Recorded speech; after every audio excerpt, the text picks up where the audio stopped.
hyvää päivää. Ja tervepä tulemassa tänne minun kammarille. Nyt siinä. Olikos pikkusen jänskää tulla käymään täällä? Toinen kerta jo.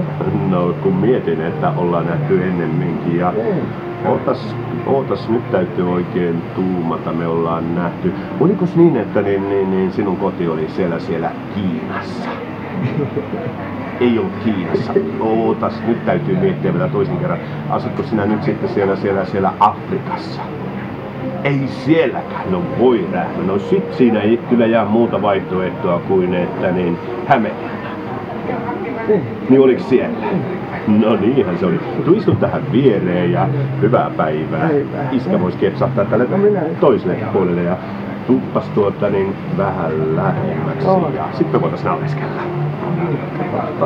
Ja tulet sinäkin sieltä vähän lähemmäksi. Joo.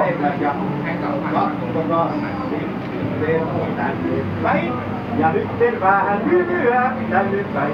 Näin, ja vielä kerran. Nyt voidaan rentoutua hymyä. Tänne päin. Hyvä. Aivan mahtavaa, kyllä. Mitäs sun piti kertoa vielä? Mulla oli paljon asioita, kun sun piti kertoa. Joo.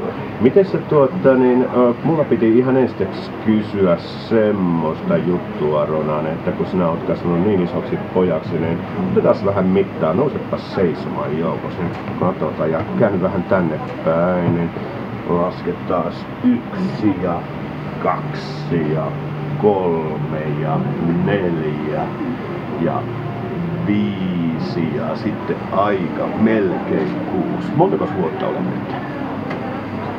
Siis 5 ja koska sinä täytät 6? 2 viikkoa. Sitten pidetään hurjat synttärit. Aiottais kuttua kavereita juttuun. Luuletko sä, että iskä tekee sitten semmoista oikein mahtavan hyvänmakuista synttärikakkua? Äitikin osaa. Yleensä iskät on aika taitavia siinä, mutta onko teillä pitempi reissu täällä? Ollaan 5 päivän reissu.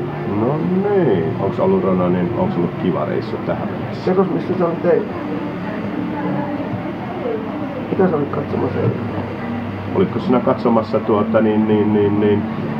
jääkiekkoa? Ei. Vai olitko katsomassa pesäpalloa? Eläimiä. Ja mitä eläimiä sinä näit? No. Siellä hevosia on karhuja.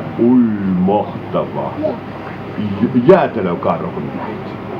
No on käynyt tuuri. Taisitte olla sitten Ranualla. Kyllä on. Piipahtamassa. Tehdäänpä silleen kuule Ronan, että nousepas seisomaan vielä toistamisen ja käännys tänne päin. Niin tontut kehuvat, että sinä olet ollut niin mukava reipas nassikka, niin lippiksiä laitetaan sitten ihan tuore kiltteysmerkki. Onko sulla lippis mukana? On. No loistavaa, laitettaisiko siihen? Annapas hetkeksi tähän, niin ripsastaan. Olisiko tässä hyvä paikka? Vai haluatko sen? Kyllä se kestää varmaan tossa puolella. Tässä se pysyisi varmaan kovin kiinni, niin se olisi siinä mielessä mehevä paikka. Ja sitten kun tontut näkee, niin ne tietää, että sinä olet jonkin kaveri. Oppas vast edeskin niin yhtä kilttiä ja mukava poika kuin tähän asti ja muista pitää huolta, että se tuo Juha iskä sitten tarkeilee käydä uimassa tälle kesälle. Iskät on joskus vähän vilkissuja.